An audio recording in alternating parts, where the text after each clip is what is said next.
Good evening, residents of Everett, Washington. I would like to call to order the Everett City Council meeting of May 10th, 2023. The City Council meets all requirements of the State of Washington Open Public Meetings Act. Community members are welcome to join either in person, remote, via Zoom, or by calling in. For those who wish to participate in the future via Zoom, you'll find the instructions to register for public comment on the City of Everett website under the City Council Department. Please note, we do not allow comments on any kind of campaigning, whether for or against ballot measures or candidates running for office. We also do not accept comments focused on personal matters that are unrelated to city business.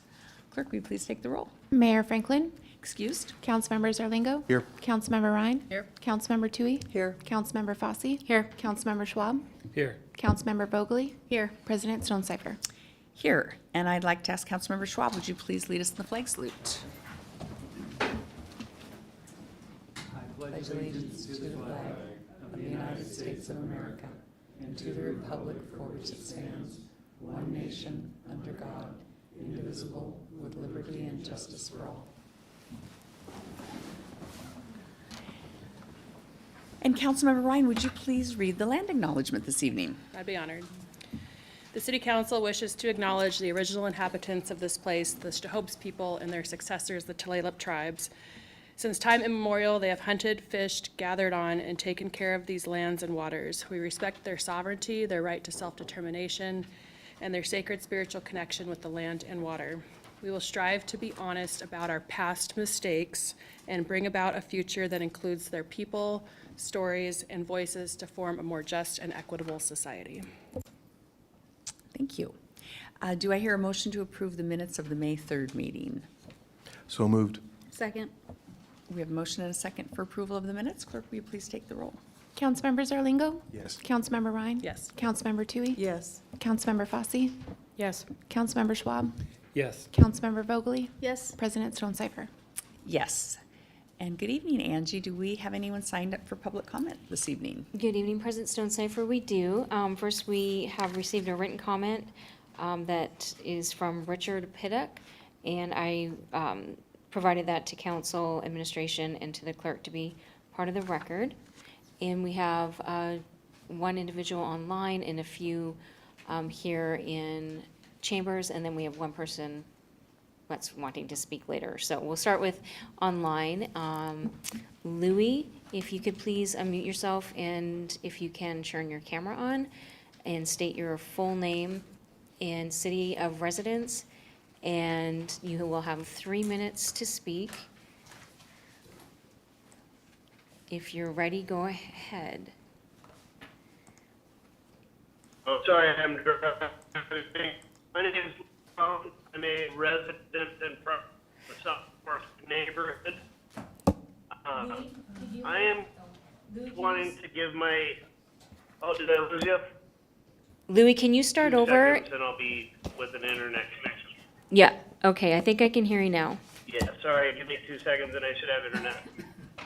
I should have internet right now. My name is Louis Cohn, and I am a resident of the South Forest Park neighborhood, and I am just calling to give my 2 cents on the bicycle pathway going through College Avenue and Federal and along the west side of 99 there. I am thoroughly disappointed in the council in how this was addressed and come to be.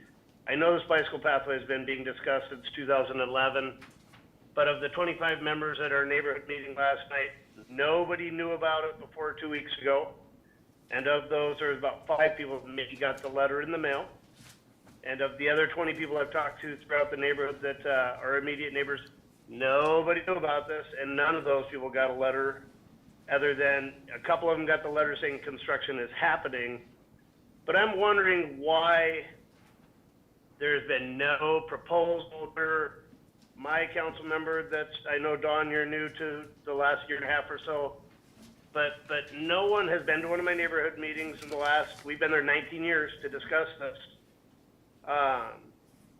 And of the neighbors I've spoken to, I don't know why we're doing it. We're putting, for me personally, I lose all of my street parking.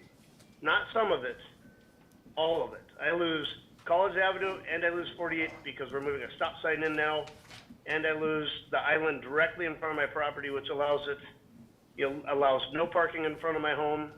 It limits my ability to back out of my driveway somewhat, one direction. You basically are taking a road you're trying to make safer for bicyclists, so which we get maybe on a busy day, on a Saturday with good weather, you might see 15 bicyclists, maybe see 15 bicyclists. I know that this is looking to the future, and if we base it on a percentage over the next 10 years, we say we get a 10% increase, fine, you get another 1.5 bicyclists. I'm just not sure why it hasn't been proposed to the people that actually affects directly. And two, I have no idea why we need to spend $1.4 million, as I understand it, to put in islands that I think if you polled your neighbors, nobody would want them. And I don't believe that it makes the road safer. On the contrary, I think it narrows the lanes and actually makes them more dangerous, and we don't have a speeding or a traffic problem on College Avenue. And so, because I couldn't be at the meeting, and there hasn't been any other real meetings about this neighborhood, is why I'm here tonight.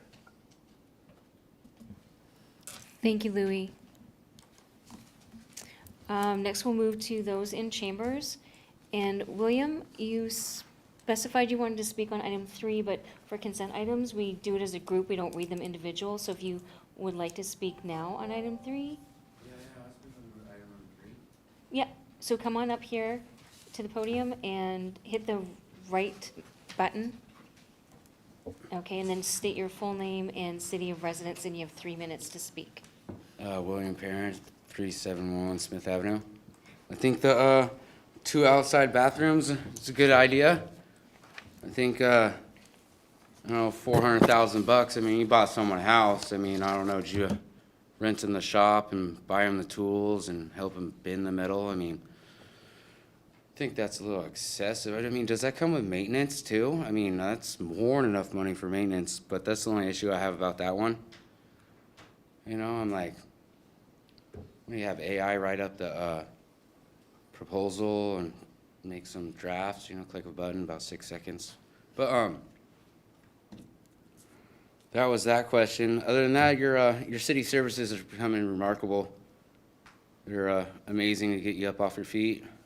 Come across some barriers, like you get one job and then you get a better job, and then you know you start getting job offers for like 6 figures, you know, and they're mostly out where there's no bus systems, you know.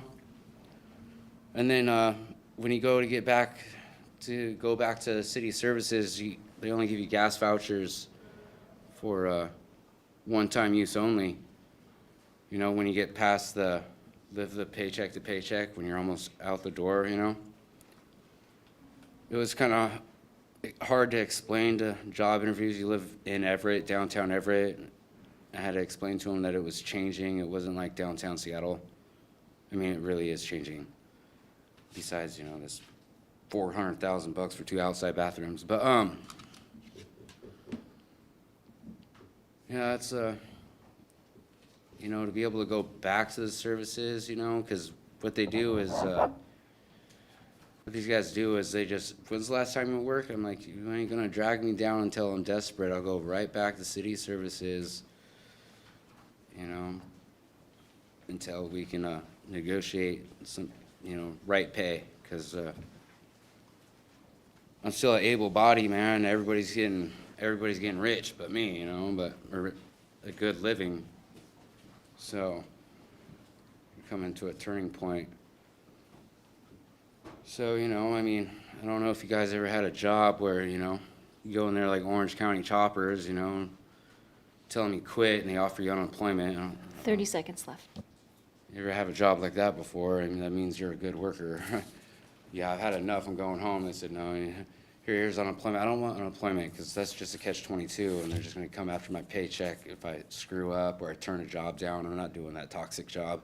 That's one toxic job. I'm not doing that chemical job no more.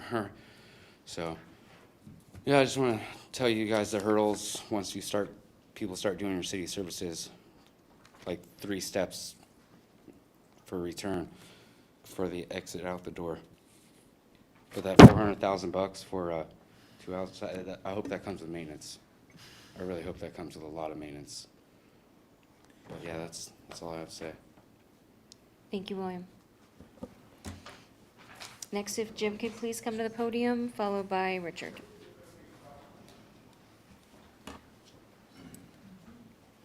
And please state your full name and city of residence, and you have 3 minutes to speak.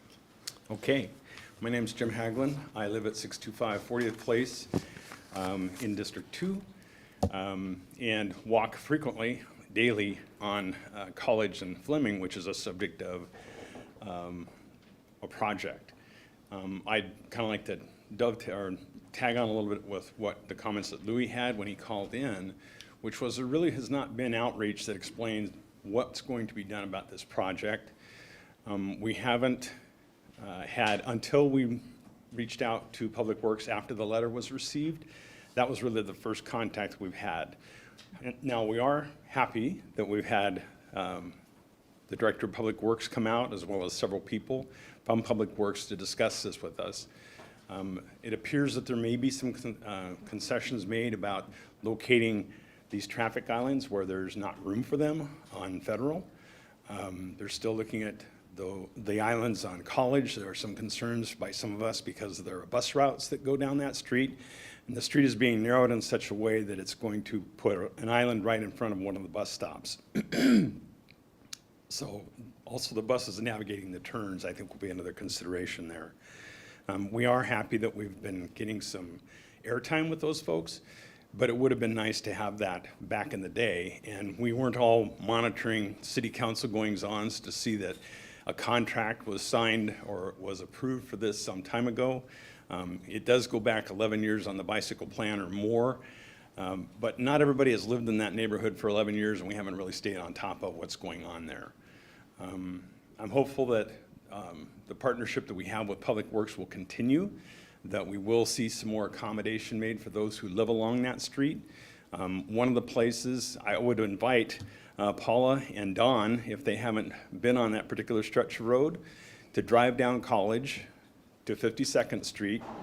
That Woodlawn, it narrows down severely. You can only go one car at a time through there when their car's parked. That location is where one of the islands is going to be. It's where the kids wait for the bus in the morning. The island had to be made straight rather than turned because it's so much of a pinch point at that point. 47th Street is going to be signed with a stop sign, where now it's got through traffic, and that's okay because people speed on 47th Street, but that's not really been made clear to the public as to 30 what's seconds. coming. In terms of, I was at a meeting of the South Forest Park folks yesterday and spoke to them about what I knew about the project at that point, which was really the first they had heard about it in terms of what any of the details were. So I would hope that if we're going to spend $700,000 or more on a project that's going to put islands in front of people's houses, that there be more contact made about that. I'm going to acquaint you with a new term, NIMFY, not in my front yard. We talk about NIMBY, but imagine somebody putting something in the street right in front of your house that you didn't know about that's really going to change the neighborhood. Thank you. Thank you, Jim. And if Richard could please come to the podium? And please state your full name and city of residence, and you have 3 minutes to speak. Richard Roth, Everett, Washington. I'm here to piggyback on Louis and Jim's comments. Ask one question is, with the way these islands are proposed, is there any place else in the state or the country that is using a similar design like this? Has anyone studied this? I think you're putting them in to kind of make the thing safer, but in all actuality, I think you're going to make it unsafe because people are going to be going down the middle of the street, having to kick over to where a bicycle or pedestrian may be walking, and it kind of kicks them off the route. And with what you've got proposed, basically just a little diamond-shaped curb or island that's only 6 or 8 inches tall in the middle of the road, you could accomplish the same thing by just putting an outline and having a homeless person come up and pitch a tent in the middle of the street. If you're going to do it, I mean, do a typical roundabout and put them in the middle kind of like down in Seattle, and make something look nice and build it up a little bit, maybe a little planter in the center with some xeriscape or a sculpture, something that enhances the neighborhood and makes it look nicer rather than what you're looking at doing right now. I think it's an abortion. Thanks. Thank you. Next, if Paula could please come to the podium. Hello, Paula Townsell, District 3. I have a very short comment I'd like to make. I think in having attended a number of these city council meetings and heard audience members speak about their issues and issues I brought forward, I think it's really obvious we have a lack of communication in this city with the residents. I don't believe that's the fault of the city necessarily, nor the fault of the residents, but I know we're going to be talking about budget tonight, and I know there are some funds available, both from administration as well as council members, and we might want to look at how we're going to actually reach a greater number of our residents earlier in these processes. I am excited in my neighborhood with what's going on again with the bike route. The improvements will help me tremendously. I have not felt safe driving down Madison in a bicycle. It is really high trafficked. People are very intent on getting through that intersection as fast as they can with Evergreen Way. And they're not really looking out for bicyclists. And you can't take a family down there and bike. You have to be on the sidewalks, which is not a best situation. I've driven a number of other communities in the area, including the city of Bothell, where they do an amazing job with the separated bike lane, separated from the pedestrians, separated from the traffic, a much safer situation. It is expensive to do that.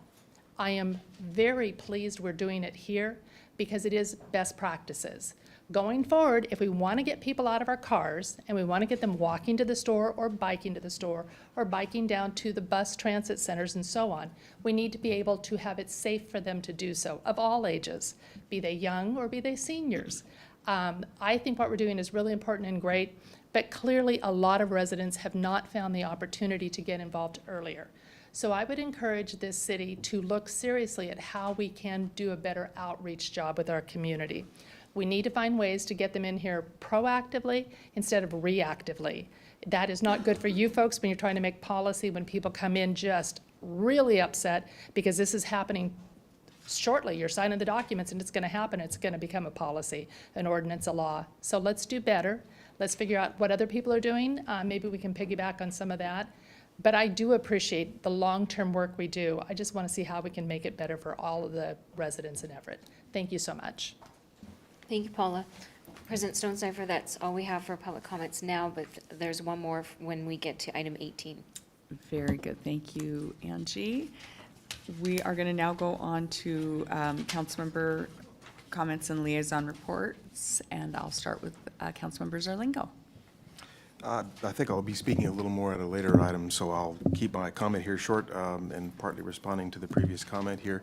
For me, a big source of communications and understanding with the city were the neighborhood groups that I was involved in before, and I guess that comment is pushing me to redouble my efforts to get more of the neighborhood groups in my district involved, because that's a great way to do outreach. And so anyway, thank you for the comment on that, and I'll invest more time and effort in that. I know there are people in the city, there are email newsletters that you can sign up for so that they're filtered and you get them on certain topics and not on every other topic because you can't handle all the email. But clearly it isn't getting out as much as we'd like. Thank you. Thank you. Councilmember Ryan. Great, thank you. Good evening. Thank you to all the folks that joined this evening for comment, and some other folks that I assume are here for a civic lesson. Glad to see everybody. I also concur with how important it is to have proactive outreach to the community members and engagement with community members. I know that we have a number of newsletters, we have our social media sites, but that's expecting people to be able to reach in when we should be reaching out. And so when we have a whole team of folks that are intended to have outreach and engagement, I'd love to see a great, really amazing job of reaching out to our neighborhood associations and helping folks know about our neighborhood associations and ways that they can participate and join. Speaking of, I'm excited to announce that the Glacier View neighborhood is restarting. I was happy to help with those efforts and was glad that a community member reached out to me to let me know that they were starting again. And so they will have their inaugural meeting, or I guess it's not inaugural, but they'll be meeting on Monday, the 15th, I believe at 6:30 at Milk House Coffee Company. So if folks are in Glacier View and want to get engaged with their neighborhood, I hope to see you there. This week I also attended the Arts Commission, and glad to hear all the great work that they're doing to put on the Went Awards, the 4th of July celebration, and Sorticulture coming up. And then yesterday I attended the Port Gardner Neighborhood Association meeting, and the Port of Everett gave a great presentation on just the super exciting work that they're doing down at the port to put in some new restaurants and activities, and they have a few years of some pretty amazing ribbon cuttings coming up, so I think that'll be really great for Everett. And then they also had a presentation about the Everett Farmers Market, which is starting up again this Sunday. So I'm sure we'll have lovely sunny weather for that.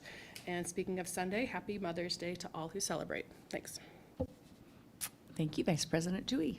Yeah, I concur with my colleagues here on our outreach that obviously we lacked something on this project, and so I do apologize for that. I'm sorry that no one likes surprises. I know we don't up here either. So I would like to, at some point, I know when Ryan is available, that he could go over their outreach program, what they do typically when they have a project in a neighborhood, and how that all works. It would be good for us to take a look at that.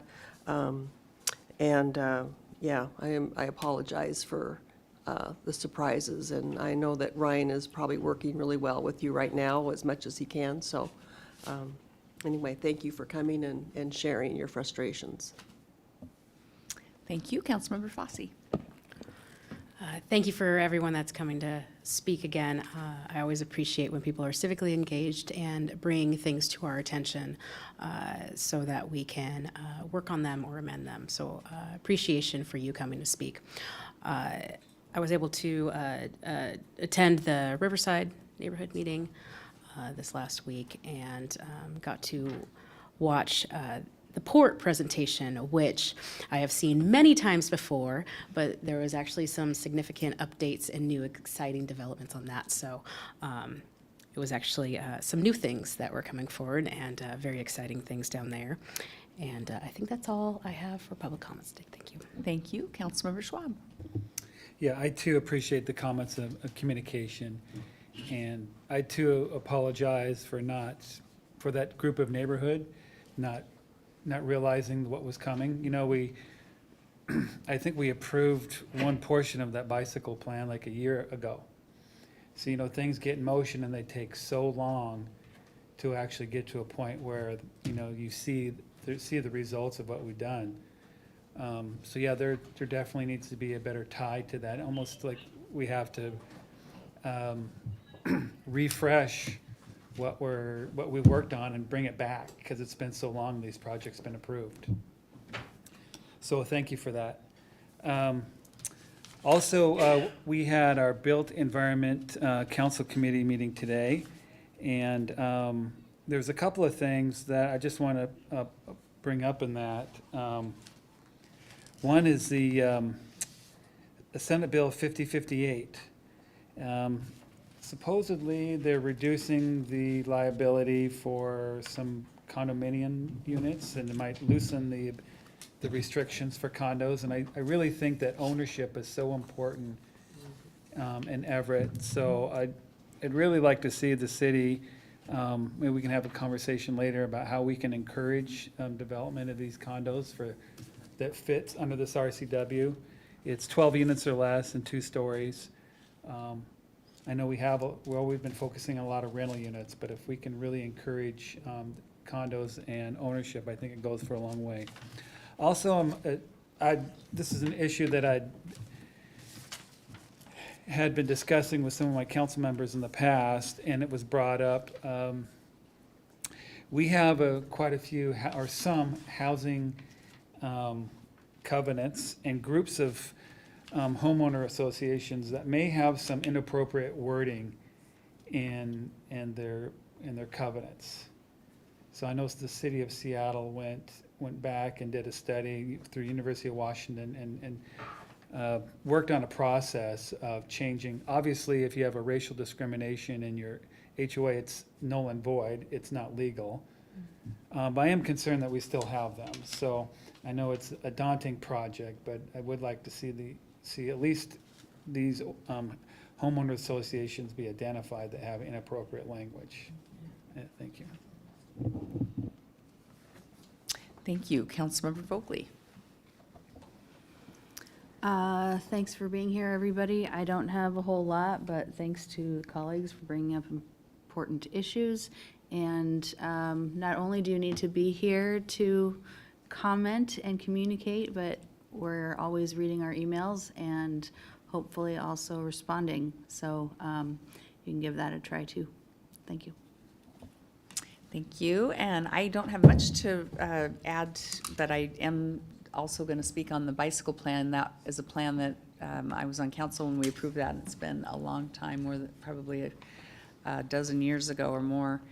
And I think the Public Works Department has historically done an amazing job of letting people know. I've gone to lots of neighborhood meetings where they're talking about things that are coming up, and sometimes you have a very receptive audience, and sometimes they don't. So I know that they do their work getting out there, so I'm not sure what happened on this bicycle plan, but I do trust that Ryan and his team will make good on that to the extent that they can.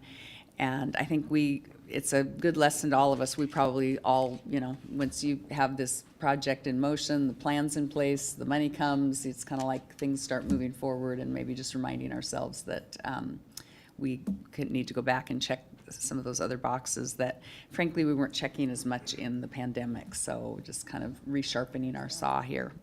So I think that I'll be glad to hear that there's some resolution to some of the concerns, and perhaps we could get a briefing from administration once things kind of shake out and changes are made to the plan if possible.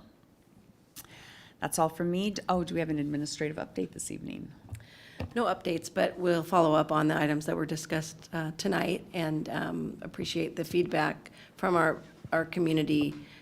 We'll look at what we are currently doing and what we can continue to improve upon. Thank you. And welcome, Mr. Rammerman, this evening. What do you have for us from the City Attorney's Office? No updates and no executive session tonight. Very good, thank you. We will move on to our consent agenda. Do I hear a motion to approve our 12 consent items? So moved? Second. We have a motion and a second on the consent agenda. Clerk, will you please take the roll? Councilmember Zarlingo? Yes. Councilmember Ryan? Yes. Councilmember Tui? Yes. Councilmember Fosse? Yes. Councilmember Schwab? Yes. Councilmember Vogely? Yes. President Stone Cipher? Yes. We have one item on for proposed action. It's a first reading, so I'll read it into the record. Item 13 is Council Bill 2305-31, first reading. Adopt an ordinance creating a special construction project entitled Main Library Building Envelope Improvement Project, Fund 342, Program 040, to accumulate design costs for the project. The third and final reading on this will be on May 24th. Is there any question on the proposed action item? Seeing none, we will move on to our action agenda. Item 14, authorize the mayor to approve the multi-jurisdictional partnering agreement for Sound Transit Everett Link Extension Project. Do I hear a motion? So moved. Councilmember Schwab, second. Thank you. And we have some guests from Sound Transit here to make a presentation. Good evening, York. I do. This guest is from City of Everett. I'm York Stevens Wadge, the Planning Director, and we do have online somewhere in the virtual world Eric Ashley Vinca, the Sound Transit Government and Community Relations Director, and Eric Widstrom, the High Capacity Transit Corridor Development Director for the Everett Link Extension, and then also Becky McCrary, our Long Range Planning Manager. So I'm well supported here. There's a lot going on with Sound Transit and the Everett Link Extension. We tried to give you a good overview in March of this year of all of the aspects of the different stations and alignments within, and we took the comments that came from the council there, and the mayor and Councilmember Zarlingo brought that to the elected leadership group and all of that. Today, we're asking for your authorization for Mayor Franklin to sign the multi-jurisdictional partnering agreement. This is an umbrella agreement. It's a relatively new step for Sound Transit, and it's an outgrowth of the 2017 System Expansion Implementation Plan, which addresses lessons that were learned from the first and second packages of Sound Transit on how to make a more efficient, cost-effective, and timely capital expansion project. The ST3, which is what Everett Link is part of, is the most ambitious of them all, and it's taking everything in everyone's power to try to keep all of the different aspects of that project going smoothly. This agreement sets the stage for subsequent, more specific agreements. It identifies roles and responsibilities for signatories. It establishes a platform for reaching early and durable decisions on aspects of the project and promptly resolving disputes should there be any. And it defines the project's scope, schedule, and budget. The partner agencies that are involved in this agreement are Sound Transit, the City of Everett, Linwood, Snohomish County, and Community Transit. Staff from all of those partnering agencies did multiple rounds of review of this agreement and came to a place of comfort with this version here. The Sound Transit Board approved the partnering agreement on their end on February 23rd, and so now it's before each of the other jurisdictions, the county, City of Linwood, City of Everett, and Community Transit, to authorize and sign our portions of that. That's a general overview. Again, it's a general umbrella partnering agreement that sets the stage for our work over the coming years on this project. Okay, great, thank you. And is there a presentation from Sound Transit or just? I think they're available for any questions you might questions, have, okay. but wanted to keep it brief to start, but happy to take any questions. Okay, thank you. Do we have any questions on item 14? Councilmember Vogely. I'm probably just reiterating what you just said, but this agreement is the nuts and bolts of how we're going to continue to agree on things, not the actual, like, this is Station A that we're gonna study, and this is this and that. So this is how we're going to get along. Correct. This is Okay, how we're thank going to you. work together. It does not make any decisions of its own. Thank you. Any other questions or comments? Seeing none, clerk, will you please take the roll?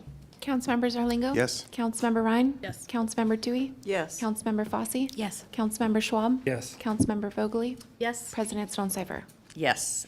Item 15, adopt the resolution establishing the city council rules of procedure for the conduct of council and repealing resolution number 7752. Do I hear a motion? So moved. Do we have a second? Seconded. Thank you. We have a motion and a second. Questions or comments? I would like to move to add one small amendment to change one word, and it is going to be on page 7, section, I guess that was supposed to be the procedure for council-initiated legislation.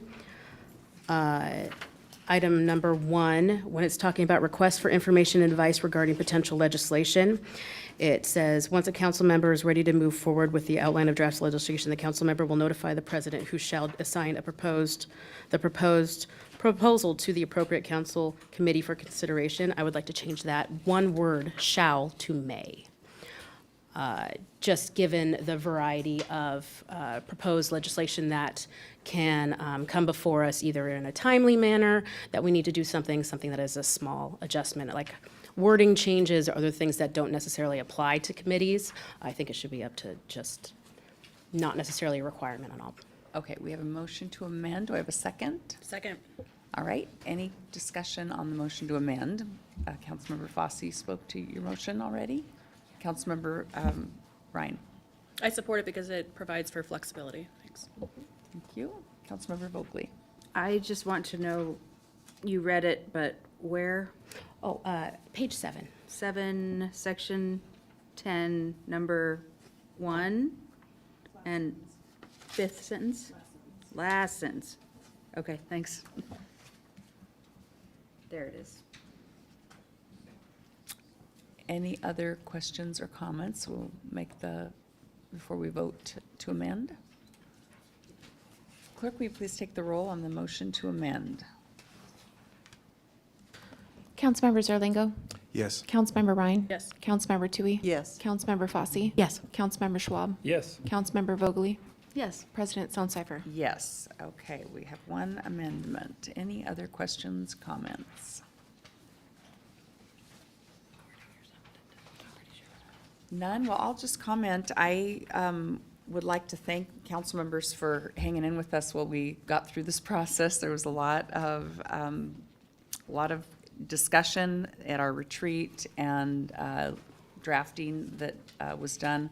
I want to thank Vice President Tui and Councilmember Schwab, who met on a couple of the items. And so I'm very happy that we have this in store. And of course, this is an annual document, so plenty of time to live, learn, and amend if we need to. Any final questions or comments? Councilmember Vogely. Is this the same one that we had last week to look at, or is there a difference? I don't believe there should be a difference. We did not make any amendments between then and now. That's correct. When it was published on Thursday, from Okay. Thursday on, there's been no changes. Okay, thanks. Okay, we'll be voting on the amended with the shall change to may. Clerk, will you please take the roll? Councilmember Zerlingo? Yes. Councilmember Yes. Ryan? Yes. Councilmember Tui? Yes. Councilmember Fosse? Yes. Councilmember Schwab? Yes. Councilmember Vogely? Yes. President Stonecipher? Yes. Item 16, Council Bill 2304-27, third and final reading. Adopt an ordinance relating to multifamily tax exemptions, amending Chapter 3.78 EMC. I move to approve Council Bill 2304-27. Thank you. Second. We have a motion and a second, and we have Yorick Stevens Wajdaback. Thank you, Council President. Several written comments submitted for your public hearing last week addressed the minimum number of units that would be required to be eligible for the multifamily tax exemption, a limited property tax exemption. That minimum is on page 10 of the ordinance under proposed EMC 3.78.070B. The existing minimum in our current multifamily tax exemption chapter is 8 units, and there is a floor minimum statewide of 4 units. This proposed ordinance would increase that to a minimum of 16 units. That was the proposal of the consultants and staff and recommended by the Planning Commission. I'll just cover 2 of the reasons that we led with that 16.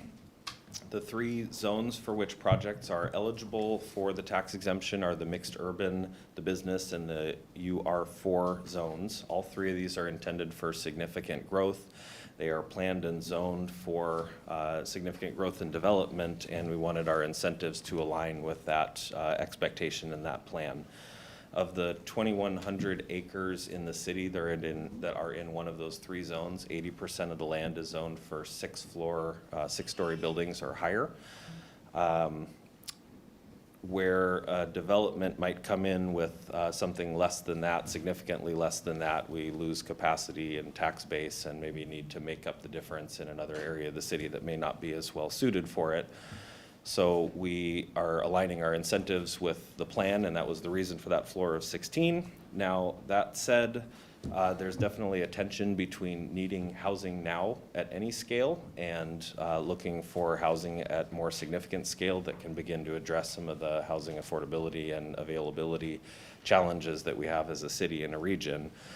So we do understand that there are some lots, for instance, that wouldn't be appropriate for more than 16 units, but may benefit from the housing, and the city would benefit from the housing and could be a good candidate for this tax exemption. So the desire to see development that responds to the planned and zoned capacity was one of the reasons. The second reason is just the administrative needs for staff and others to handle the applications and the monitoring if there's a affordable housing component of this to it.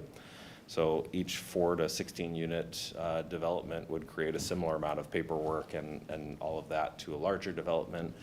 Again, that said, this is something that we can figure a way around. So I think the staff recommendation on this remains that 16 units is a good floor, but it's not a strong recommendation, and I think we would be comfortable with something else as well. Happy to take any other questions on any other aspect. I just know that was a reason for the tabling. Thank you. Any, Councilmember Zerlingo? Yeah, this was the item I wanted to speak on. I've looked at some. So I was the one who moved last week to table this item to give time to better understanding its effect on a wider range of multifamily residential types and sizes. I did look at what other cities in Washington, and especially some nearby, have done, not only to learn what I could from them, but also to understand our position with respect to them in attracting a better supply of a wider range of housing. And of course, our immediate question here is this threshold here in this, in an amendment I plan on making. Our plan had been to raise it from 8 to 16. Thresholds in other communities vary from about 4 to 8 to 10 to 20 in some cases, though there are a bunch of other conditions and zones of where those are allowed and applicability of that. So the direct comparisons aren't a real simple matter of comparing the numbers. And we are getting a significant number of really larger projects done in Everett. But the other important factor that's been raised, and I'm beginning to understand it better, is a focus on more of middle housing. So there are in these zones some of the areas that might be better for middle housing. And in particular, increased ownership possibilities in middle housing. I've mentioned before that I'd heard from community members who want more ownership possibilities, and they want to live here in Everett, but it's rough when you hear about young families that can't yet afford existing single-family housing, and sometimes older residents who'd like to remain here in Everett but don't want housing that they have now that's now too large or has stairs or where upkeep is a problem. Now, not everybody wants to own, and that's not the opportunity we intend for everybody, but for those who are in our community and want to own here and be here for the long term, this additional middle housing with an ownership opportunity is really needed. So there are two things to do. One of them for the intermediate term, to work with the Built Environment Committee and planning to investigate some specific approaches in some other areas that have good multifamily potential for things like townhouses or condominium arrangements. Councilmember Schwab commented on some changes that way that may allow us to get back, because in some cases where we want to do developments and offer an ownership opportunity, that's clumsy or really impractical in a townhouse environment in all these cases. So the condominium, the increased opportunities for condominium should help that. That's something I think the Built Environment Committee, Planning, and the Planning Commission can work on. I think we can maybe do some adjustments and incentives that will widen that middle housing opportunity in ways that'll make both community and economic sense, because of course that's part of why I'm looking at other communities and what people are doing, and have been talking to some people building some of the middle housing, some who've been building that in Everett for many years. This stuff needs to make good economic sense.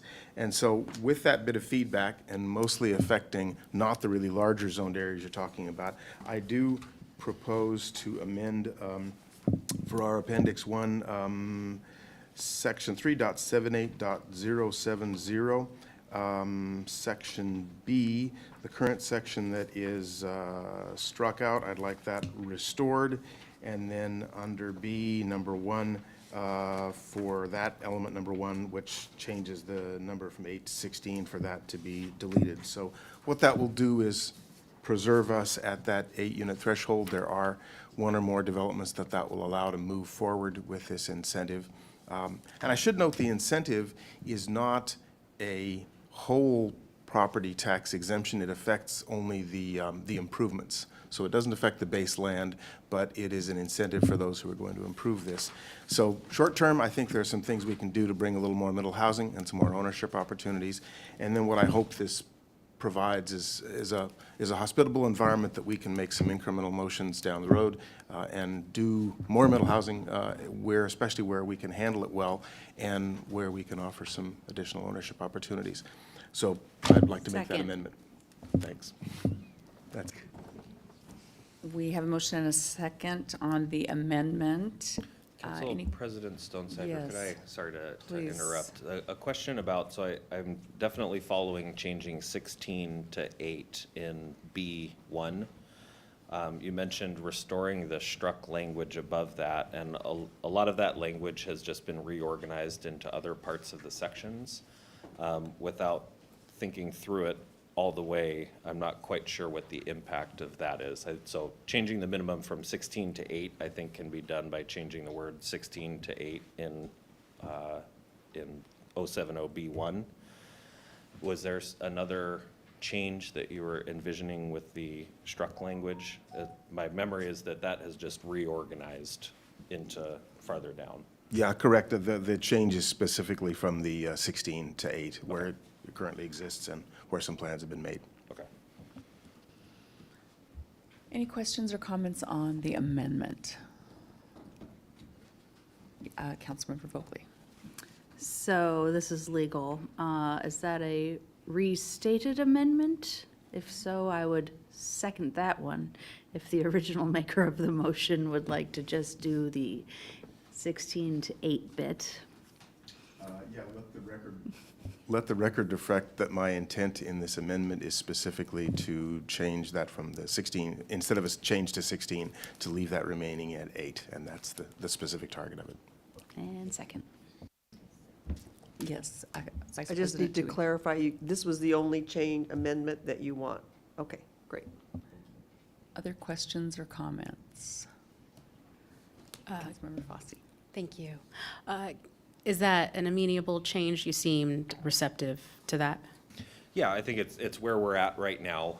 We were thinking to look for more incentivizing the housing at scale, but it's something that we can work with.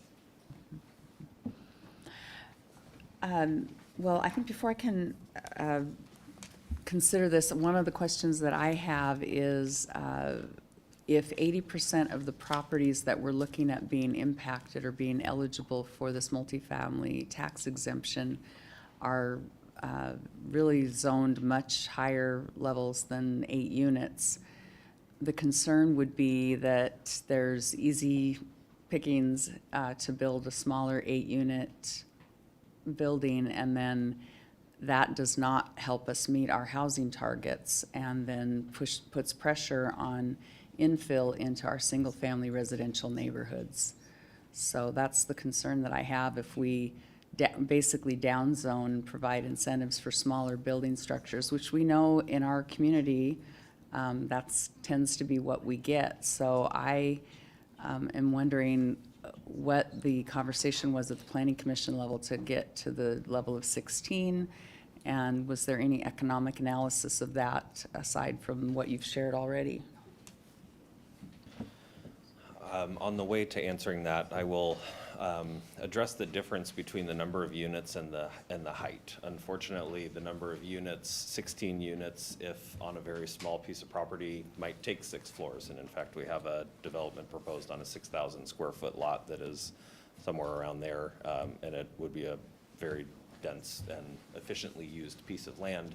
16 units on a 5-acre site would be a very underused under that zoning. Mm-hmm. So this is not a perfect way to guarantee that we're incentivizing development that makes full use of zoned capacity.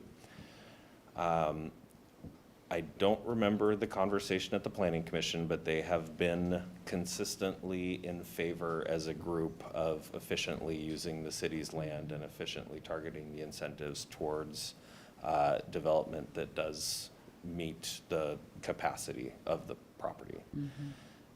The difficulty is that there are some areas that are zoned for 6 stories that I think our financial analysis seems unlikely in the near future to get that, but we also need housing. So I think it is just a difficult tension with, there are some other areas where that kind of a debate or a tension has shown up between, it would be great to get 10 units now. It would be eventually better to have had 40 units on that same piece of property. It's difficult to tell what will actually happen. And then I'm curious about, so the tax exemption, it would apply to a condo unit, right? Yes, regardless of ownership type. So if the condo liability is now going to be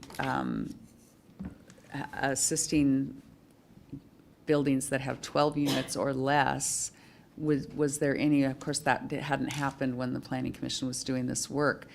Is there any logical reason that we might consider 12 as the number, just so that we could help incentivize the building of condominium buildings at that, because it sounds like that's the maximum that the condo liability changes Yeah. are going to help.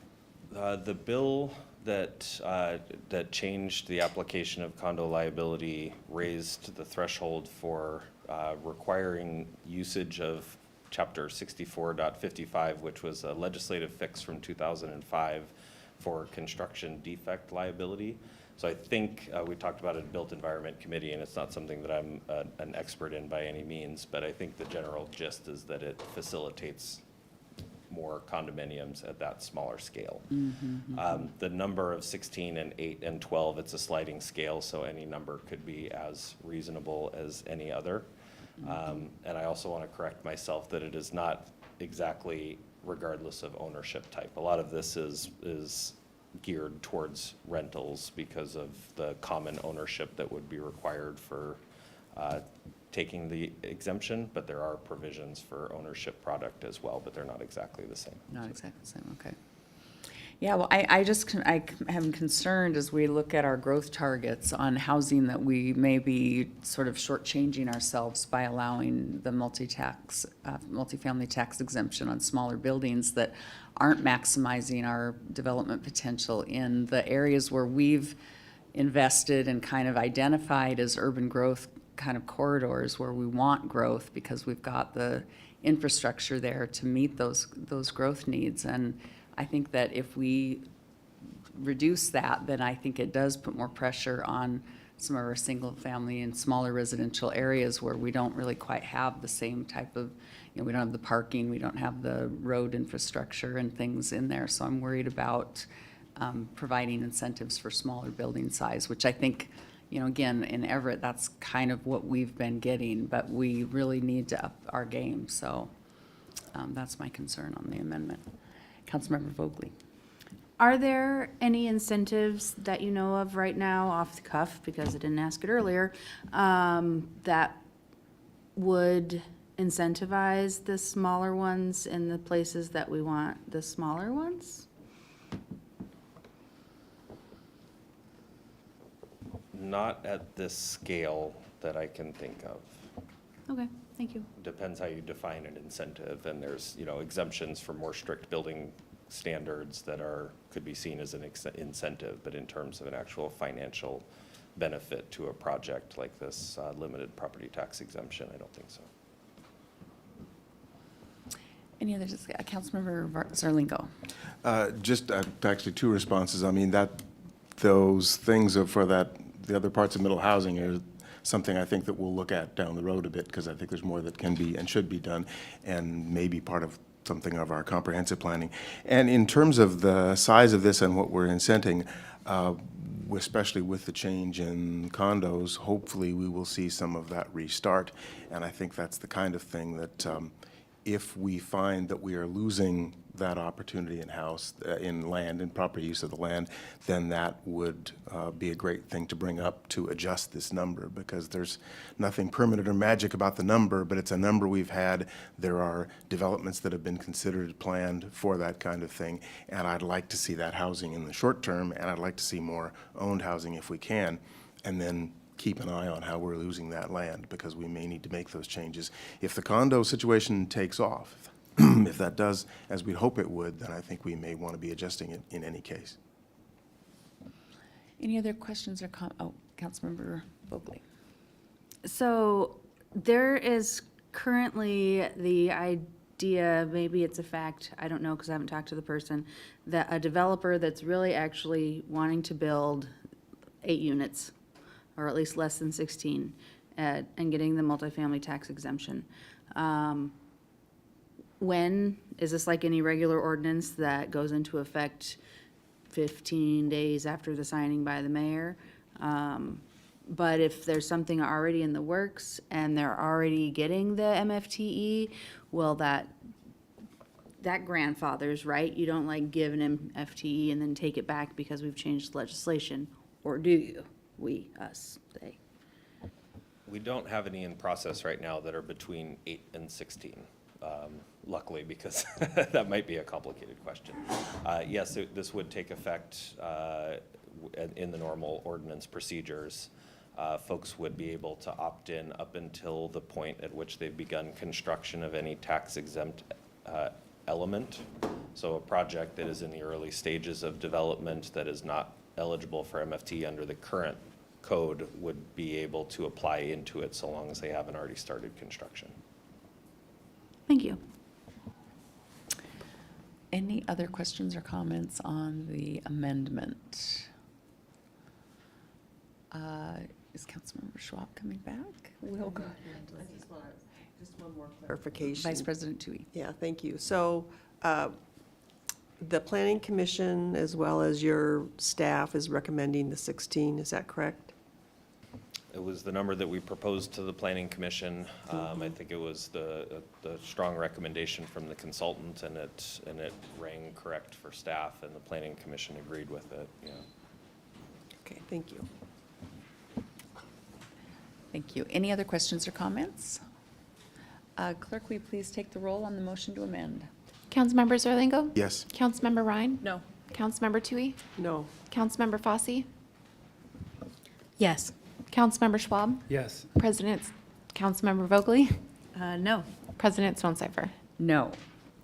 So we go back to the original motion. Any questions or comments on the underlying ordinance? No questions or comments? Clerk, will you please take the roll? Councilmember Zerlingo? Yes. Councilmember Ryan? Yes. Councilmember Tui? Yes. Councilmember Fosse? Yes. Councilmember Schwab? Yes. Councilmember Vogely? Yes. President Stonecipher? Yes. And I would just say, York, if you find that you're having trouble getting projects, that if you're finding that 16 is just stretching the ability for us to garner some projects, please feel free to come back through our process, and we could reconsider that, I think, at a future. Thank you. Let's see, now we move on to our briefings. Hi, Susie. We have Susie Haugen here to brief us on our 2024 budget process with Heidi. Hi, Heidi. She came back. And we're so glad. Okay, so good evening. Tonight Heidi is going to start with a review of the draft budget calendar, and then I'll provide an update of the general government structural deficit, go over revenue options that could be presented to voters to resolve the deficit, and then finish up with some next steps.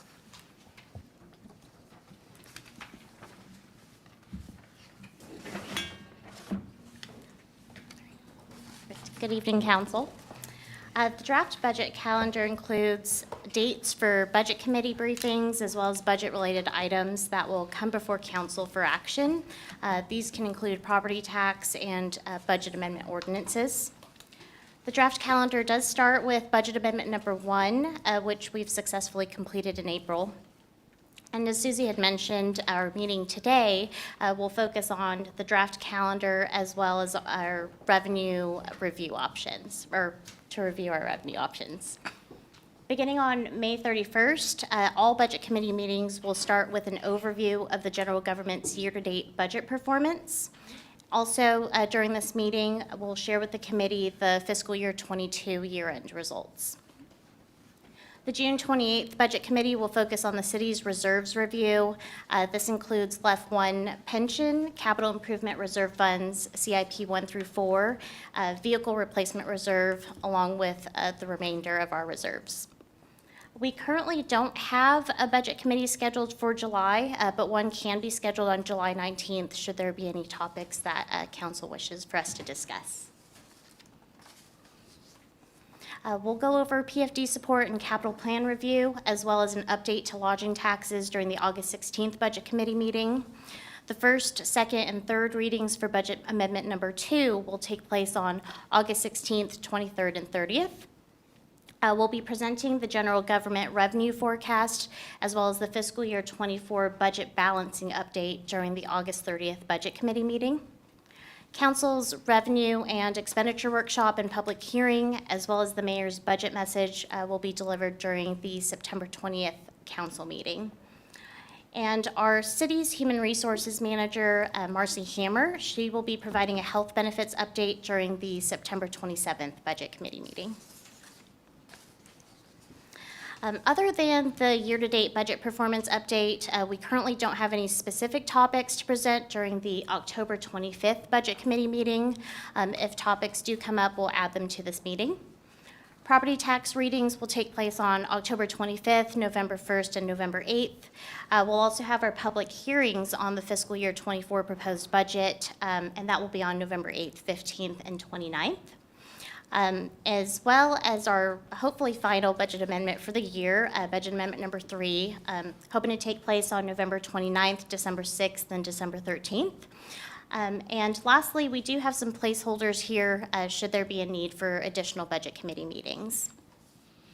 Are there any questions on the draft budget calendar before I turn it over to Susie? Councilmember Vogely. I am not sure that I remember ever seeing anything like this, and I really appreciate it. Oh, thank you. So thank you. Councilmember Ryan. Just as I mentioned, the National League of Cities City Summit is November 16 through 18. So just wanted to flag that for, I mean, we do have the remote participation option now, but just wanted to flag that in case there's a quorum concern or anything along those lines. Thanks. Thank you. Any other questions or comments on the calendar? And thank you, Councilmember Vogely, for pointing that out. This calendar used to always come at the Budget Committee, so now that we're the Budget Committee of the whole, everyone gets to see it. Okay. Okay, thank you. So now I'm going to provide an update on the structural deficit. You know, I always like to start out these discussions with just a brief review of exactly what we're talking about when we're talking about the structural deficit. You know, it's really the general government, and the general government is consists of those basic public services that really touch citizens most closely, our residents and businesses both. It includes direct service providers like our first responders and community programs like parks, library, and animal services. It also funds street maintenance and traffic engineering, as well as departments that support the direct services like legal and human services.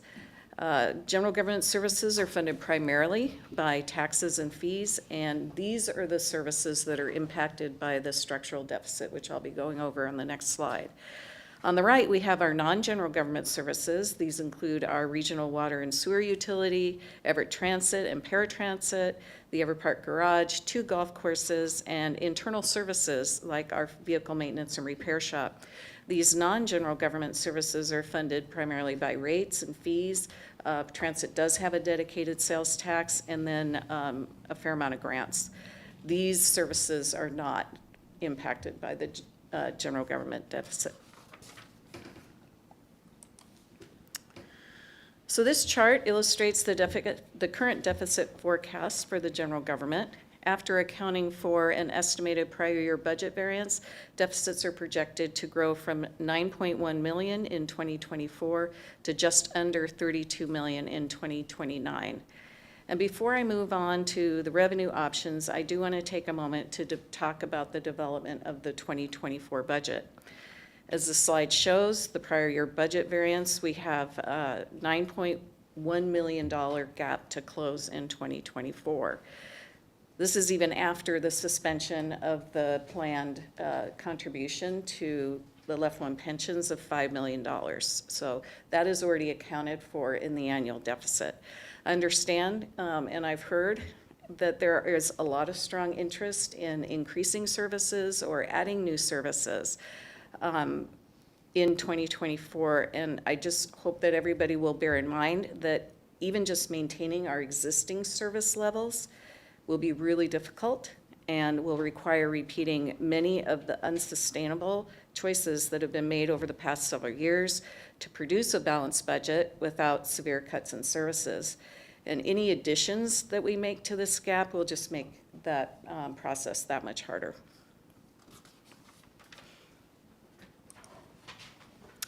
So as we go over the revenue options in the next slides, it's important to note that they will all require voter approval. The city is at its statutory maximum rates for taxes that can be increased councilmanically, with the exceptions of B&O tax, the utilities payment in lieu of tax or pilot, and gambling tax on card rooms. So with regard to the B&O tax, we do have tax rate commitments with our manufacturing sector. So any rate increases would only be applied to the retail, wholesale, and service sectors. We also have a contractual agreement with the Tulalip's to cap our utilities pilot at the current rate of 6%. And we have no card rooms in Everett, so increasing that tax rate would have no impact on revenues.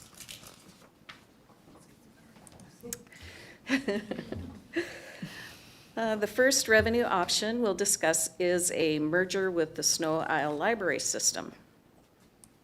And first we'll go over the estimated financial impact.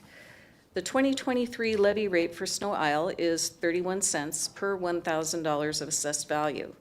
If we apply Snow Isle's levy rate of 31 cents to the city's 2023 assessed value of $26.8 billion, approximately $8.3 million in property tax revenue would be generated. This would exceed the amount that the city currently expends to operate the libraries by $1.6 million. Of particular note here is that Snow Isle would not be required to spend the additional funds locally. If the city were to consider joining Snow Isle, decisions would need to be made regarding by how much, if any, the city would reduce its regular levy in order to encourage voters to approve the ballot measure. Understanding that Snow Isle's estimated levy rate of 31 cents would be added to Everett property owners' tax bills if a merger was approved. This slide provides 3 examples of levy rate adjustments that show the impact on both the city's deficit and the property tax for an average value homeowner. The current average value for a home in Everett, according to the assessor's 2023 annual report, is $551,000. The first example shows the impact if the city did not reduce its regular levy. In this case, the city's deficit would be reduced by $6.7 million, which is the cost of operating the libraries in 2023, including capital and interfund support. This example would cost an average homeowner about $171 more per year in property tax. The next example looks at a 25-cent reduction in the city's regular levy. This would be a break-even scenario for the city with no impact on the deficit. However, the average homeowner would see a $33 increase in property tax. And the last example illustrates the result of a 31-cent reduction in the city's regular levy. In this case, the city's deficit would increase by $1.6 million, as more property tax would be given up than the city would save by divesting responsibility for operating the libraries.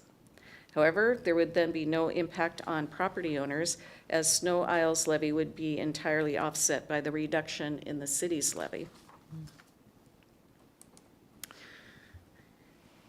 After that analysis, we are not recommending pursuing a merger with Snow Isle at this time because, first, it would not produce enough of a deficit reduction that we need to fund core services. Recall that our deficit grows from $9.1 million in 2024 to just under $32 million in 2029, given no change in revenue and expenditure patterns. Divesting responsibility for the libraries would only reduce our deficit by $6.2 million. And the second reason is that Everett property owners could end up paying more for library services with no increase in service levels.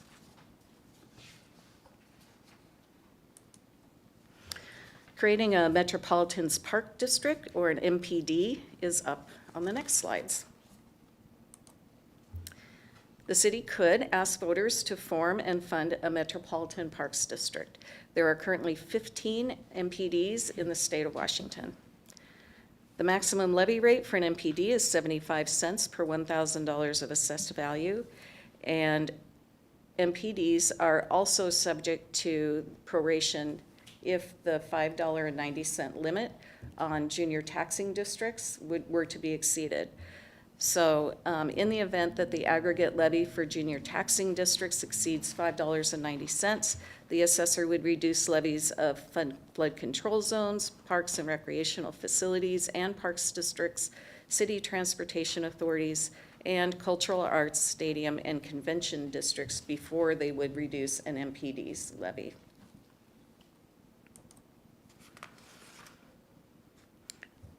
Using the city's 2023 assessed value at its max rate of 75 cents, an MPD could generate as much as $20.1 million in property tax revenue.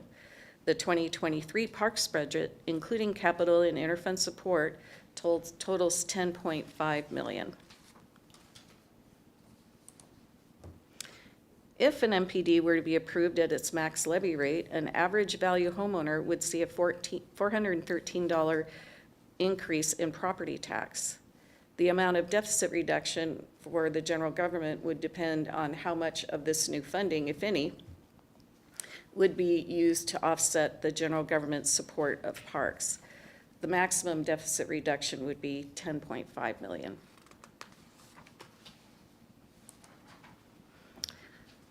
We are not recommending pursuing an MPD at this time. You know, although this might be a good idea at some point in the future, we definitely need funding for all core services right now, not just parks. And even if we were able to divest all costs associated with parks through the establishment of an MPD, it still wouldn't provide enough deficit reduction for even 1 year.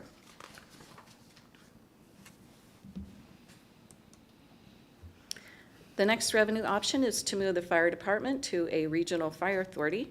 Regional fire authorities are funded in two ways. The first is through property tax with a maximum levy rate of $1.50 per $1,000 of assessed value.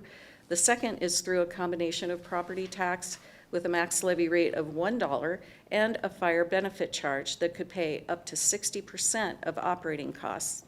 Emergency medical services are funded separately through a dedicated property tax levy and transport fees. Unlike property tax, which is based on a property's value, a fire benefit charge is based on the building's size and use. This takes into consideration that those who benefit more from the fire services, like large or high fire risks structures, should pay more for that service. There are exemptions or reduced fees available for low-income and nonprofit emergency housing, religious entities, and low-income seniors or people with disabilities. The initial authorization of a fire benefit charge requires a supermajority vote. However, renewals only require a simple majority vote. And in between renewals, the Board of Commissioners for an RFA sets the annual charge, fire benefit charge.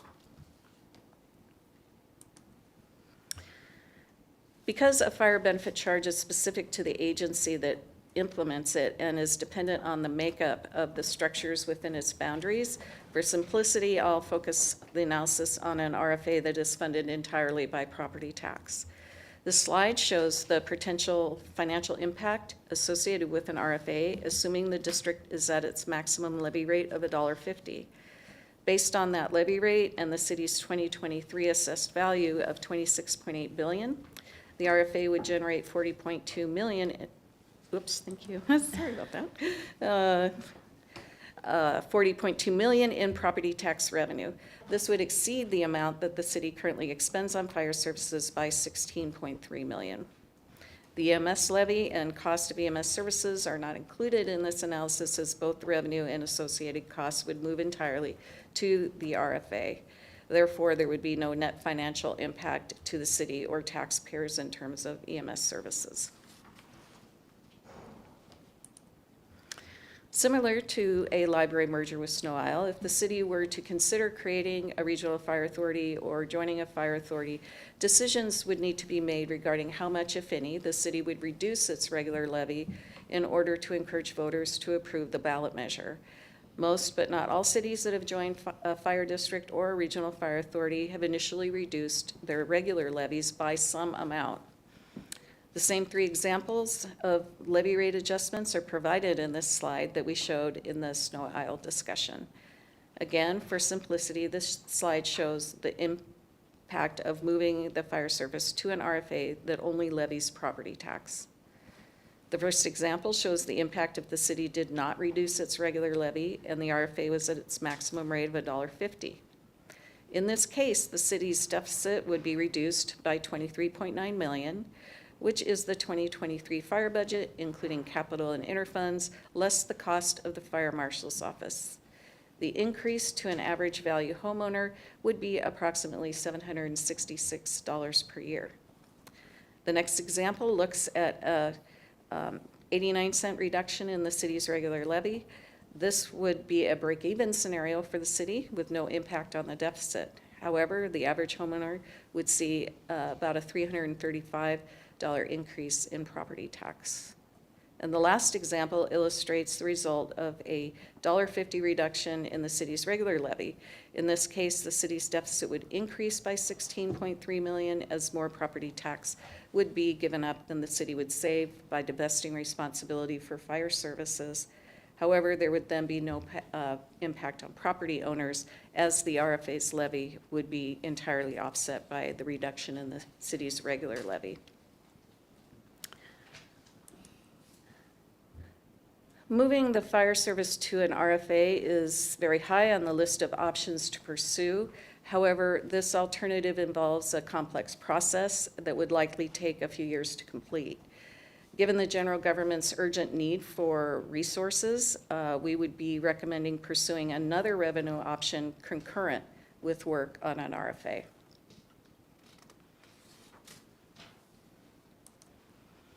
And just a couple of words about bank capacity before I move on to the levy lid lift options. Bank capacity is the difference between the highest lawful levy that could have been made under Chapter 8455 RCW and the actual levy that was imposed. If the city were to reduce its regular levy in order to encourage voter approval of any of the options discussed, bank capacity would be created equal to the amount of the reduction. That bank capacity could be consumed in future years by increasing the property tax levy amount by more than 1% through the annual property tax ordinance. The last funding alternative to be presented this evening is a general property tax levy lid lift. There are 4 choices in how a lift could be structured: a temporary, one-time or multiple year lift, and a permanent one-time or multiple year lift. And next we'll look at some charts that show the differences among the alternatives. Lifts can be implemented for up to 6 years. So first you'll notice that there are no numbers on this slide, and this is because once we share numbers in a briefing, they tend to stick. And we really didn't want to get ahead of council's deliberations regarding what the appropriate amount that might be requested of voters. And, you know, if council chooses to move forward with the lift option, we'll definitely come back with plenty of analysis to assist you with that determination. We just didn't want to get ahead of it at this initial briefing. So this slide shows an example of a one-time temporary lid lift. The green columns show the change in property tax revenue resulting from the lift, and the blue columns show what property tax would have been without the lift. In a temporary one-time lid lift, the city would get an initial bump in the first year of the lift, and then the total amount would grow at 1% per year through the term until the lift expired. At the end of the lift term, the city's levy amount would return to what it would have been had the lift not taken place. As the chart clearly shows, under this format, the city would face a significant drop in revenue once the lift expires. And however, you know, because our funding needs will only grow beyond the lift term, the one-time temporary lift is not recommended. So Susie, is this something that cities and communities use when they've got like a project or something that they need to fund or pay off some kind of debt or something like that? Exactly. Okay. That is exactly what you would use this for. Makes sense. Here we have a temporary multi-year lift with the green columns again showing the lift amount and the base levy in blue. In this scenario, the levy is increased in each year of the lift term by an amount or amounts over 1% that are identified in the ballot measure. For example, the levy could grow by 2% per year, or 3% per year, or each year could grow at a unique rate. Then, just as in the previous example, at the end of the lift term, the city's levy amount would return to what it would have been had the lift not been implemented. And because we would not want to be facing a major loss of revenue in 6 years, we do not recommend this format either. This next example is of a multi-year permanent lift. Once again, the lift amount is in green and the base levy in blue. In this format, the levy grows by an amount or amounts specified in the ballot measure in each year of the lift. But unlike the temporary lifts, there is no cliff to fall off of when the levy expires. The levy amount would continue to grow by 1% per year from the amount that was levied in the last year of the lift term.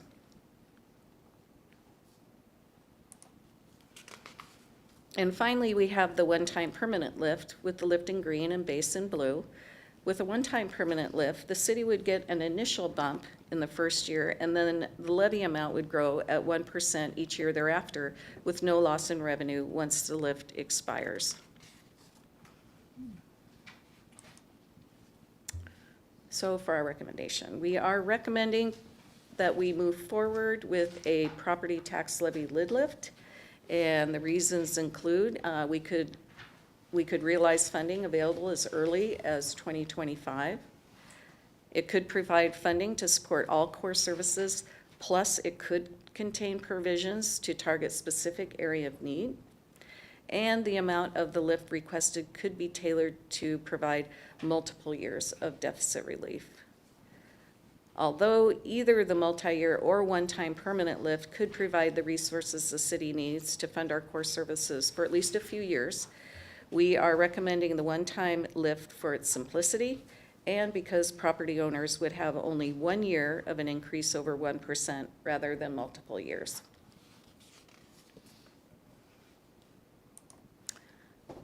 So to wrap up, I'd like to go over what our next steps might be. First, council will need to determine if the city will pursue one or more of the revenue options to fund core services. If it's determined that the city will move forward, the next step is to select the preferred option. Once that option is selected, the next decision will be how much to ask of voters and to choose a date to put it on the ballot. Staff can then develop a timeline that will identify project milestones and when they will need to be completed in order to meet ballot submission deadlines. And then finally, I'd like to close with the reminder that unfortunately, none of these options I presented tonight will provide a permanent solution. At best, they can provide a few years of budget relief for the general government. As long as property tax is limited to a rate of growth that falls short of the cost of providing public services, the city will need to go back to voters periodically to ask for additional revenue to avoid returning to budget deficits in future years. On a positive note, however, the legislature has been considering providing some relief. A bill was considered in the last session that would remove the 1% limit and allow taxing districts to raise property tax based on an inflation index with a cap of 3%. And based on 2023 numbers, this would have added about $800,000 to the 2023 budget, which would certainly help. But it still wouldn't provide enough relief to resolve our current situation. So a lid lift would still need to be considered in addition to any legislative relief like that. And that concludes our remarks today. Thank you, Susie. Do we have questions for Susie? Councilmember Fossey and then Councilmember Schwab. Thank you so much for the presentation, Susie. Oh, you're welcome. Would you be able to elaborate if we don't make any decision on this or we don't move forward with any sort of revenue options, what sorts of specific things generally could be looked at for dealing with a deficit? So typically, or what has been done in the past several years to avoid severe service cuts has been to eliminate or reduce contributions to our capital programs. We have suspended our contributions to the left one pension funds and been just spending in the invested fund balance on that. We have reduced services, reduced funding in certain areas. Staff at this point, though, is so lean in every department that there is no chipping away, no more cutting one person here and one person there. It's really at the point where services, we have to stop doing things. We would just have to stop, and that would be a prioritization for council. And I would advise against also extending out our suspension of contributions to capital funds. As you know, we have a serious list of deficits in the maintenance of our facilities, and they need a lot of work, and that will only get worse. Not contributing to our street overlay program is also not advised. Certainly over the long term, I believe our Public Works Director will tell you, you pay me now or you pay me a whole lot more later, you know, in terms of street maintenance. So it's all of those things. There's nowhere to go where certainly the community would not feel it at this point. Councilmember Schwab. Yes, I just wanted to make a comment about even the option that is the number one recommendation about the one-time permanent levy increase. That option still doesn't come without some major redistribution of the revenue that we have, because it doesn't take care of next year. No, you are absolutely right. 2024 is going to be another year of making, certainly carrying forward these unsustainable decisions without contemplating severe service cuts. And I'm sure that nobody is really interested in severe service cuts. We're still all recovering from COVID, and the community probably needs public services at this point in time more than others. As we know, in the good times, when the economy is great and everything is running smoothly in the community, they need less from us than when things are tough. And so, you know, there's certain challenges out there in the community that we need to help people with. And so you're absolutely correct. So we're basically 1 or 2 years behind already. We've done our due diligence as an organization, as a leadership team, to make as many cuts as we possibly can. Yes, I would agree.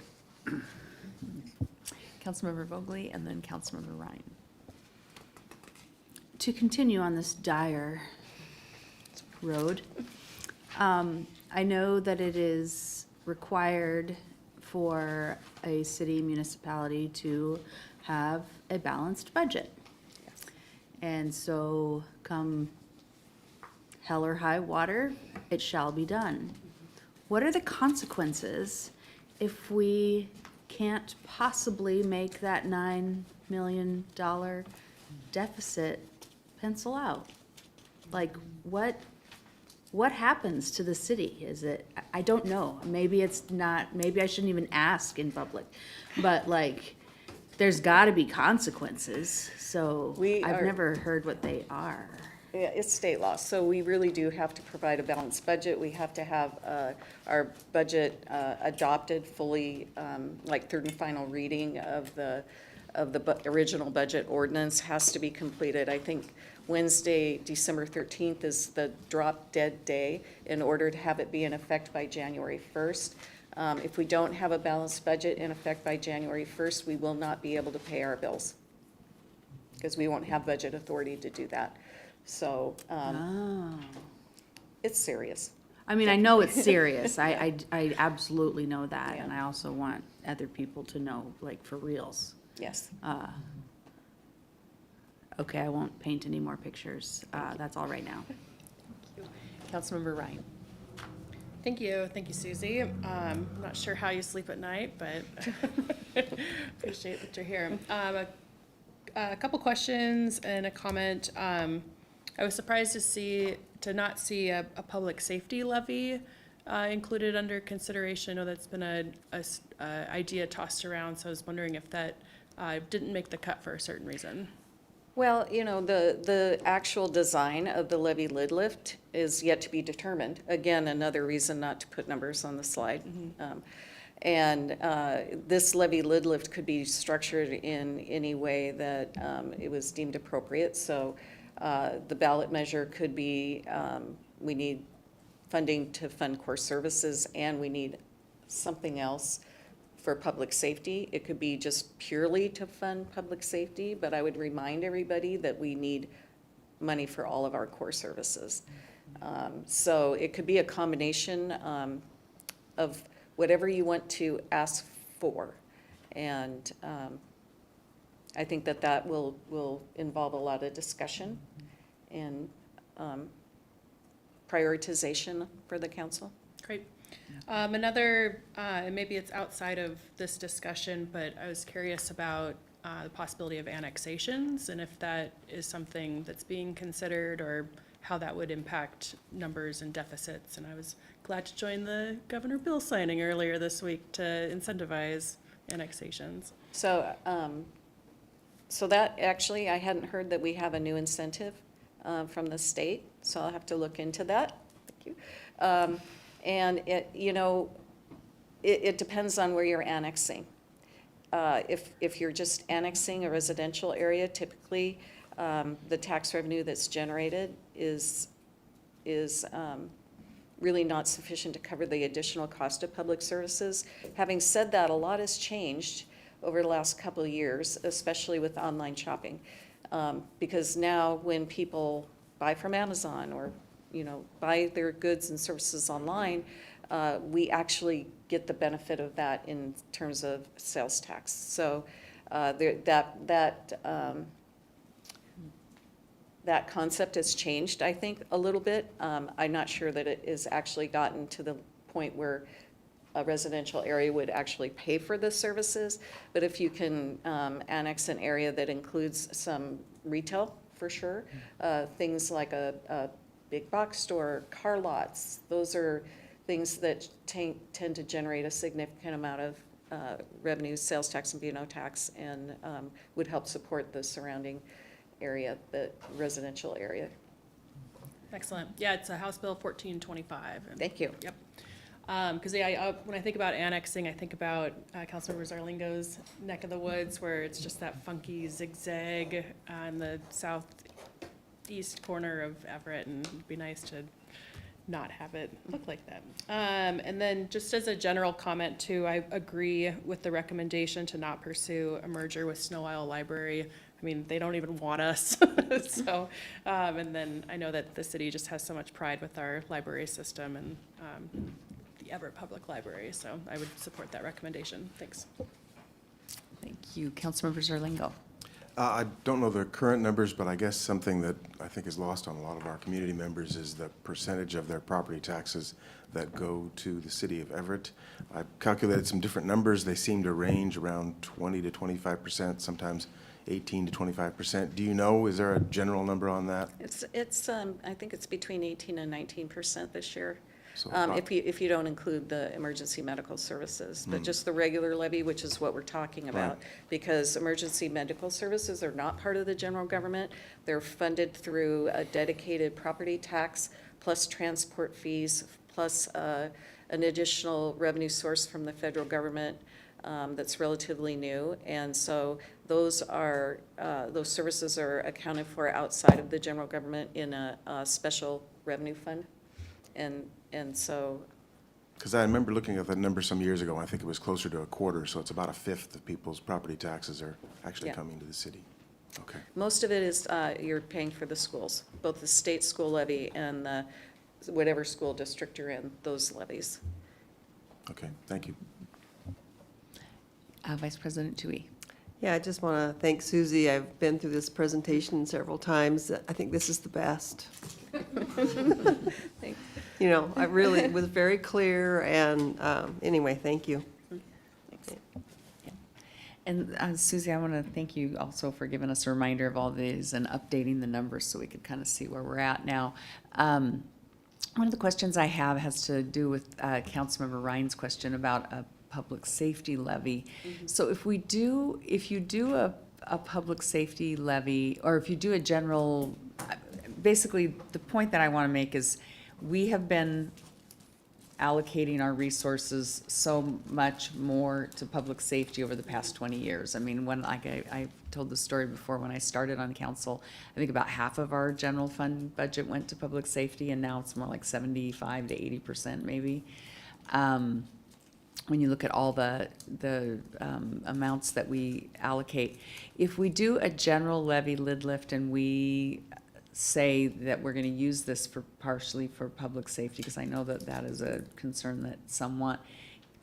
Does all the new revenue then have to go to that, or is a levy lid lift pretty general and we can sort of use it as we would like? I mean, because there's, on one hand, there's an opportunity to use what we know taxpayers want to fund as our kind of the sale for why they would vote for increased property taxes.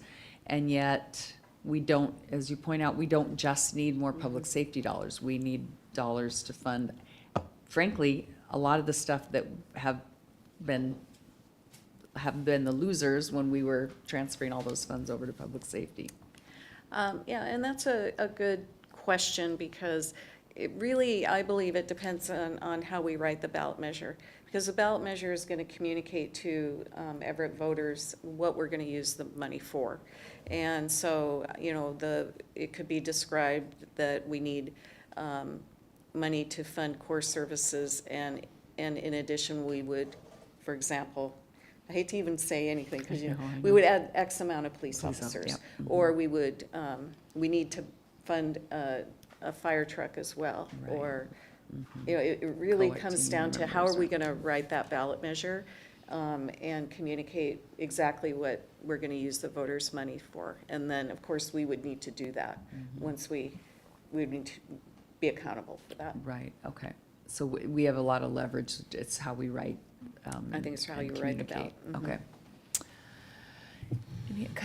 Councilmember Schwab. Yeah, just two more comments. Really, a city levy, it really is a public safety levy. As you had mentioned, majority of our dollars do go for public safety. And we get a lot of demands for parks and other things also. The other part is, I'd just like to remind those who are watching in this council that this isn't an issue that's brand new. Oh. This has been a deficit growing for a long period of time, and we've managed to make the cuts and be responsible with our dollars. It was not a good time to raise taxes or consider it during the pandemic. So this is just not all of a one-time surprise. This has been something we've been talking about for a long time. Thank you. 19 years for me. We do have, any other questions or comments before we go to our citizen comment? We have Mary Rollins has signed up to speak on this item, and anyone else who wants to speak may also speak. Please state your name and city residence for the record. Yeah, Mary Rollins, Everett, District 2. During the first reading of this CB 2303-18, we came up and commented, a couple of us did, about just some problems with this ordinance. And so it was put to, I believe it was the public safety meeting that happened before the council meeting, and I attended that as well. Really looking forward to hearing some of the problems and comments that we had made at that time come in and to talk about that. And what we heard at that meeting was just a reiteration of what we heard at the first reading of this. There was, none of the concerns that we brought up were brought up there, not one, unless I'm totally missing what I heard. So we want everybody protected. That's the bottom line. But this just seems out of order from what the ordinance it reads. If you've got other parts of the city that workers that are working hard, they're not equitably protected. I'm just asking, can we, rather than just having that group kind of rehash what was already said, can there be a working group that goes over these ordinances and look at it and say, well, gee, Mary, you're right. Parks gets, you know, if something happens with parks people, this happens to them. If something happens with this group of people, this happens to them. This person gets a misdemeanor, this person gets a gross misdemeanor. They're all over the board. They don't make sense. And if we can kind of get a coherent way of looking at this, you know, and then we can kind of add this in or add all of the folks in who need that kind of protection, then I say that's a good thing. Anyway, thank you. Thank you, and my apologies, Mayor, I thought you were speaking on the budget, so I know. I know, we are going to in 1 second. I was wrong. Budget was cool, though. Thank you, thank you. Any other final questions for Susie before we We move need on? budget is cool on a bumper sticker for, for Susie. That's right. Okay, so we will see you back at the end of the month, it sounds like. Thank you very much. I'll just remind council that when we have a fifth Wednesday of the month, and it's appropriate to have a budget committee meeting, we will do that at 5 p.m. This is the fifth committee, so it's a little random, but May 31st is the fifth Wednesday. So the budget committee will begin at 5 p.m. Okay. Yes. Thank you. Okay, now we are going on to item 18 that Mary has introduced for us, and we will, we've got Grant here, we've got Bill came in from legal and Hill. Okay, great, thank you. Let me read the item for the briefing. It's Council Bill 2303-18. This is the second reading, adopt an ordinance criminalizing the intentional obstruction of a city public works worker engaging in the employee's official duties, amending Chapter 10.12 of EMC, and we're going to have our third and final reading on the 17th. Good evening, Hill. Good evening.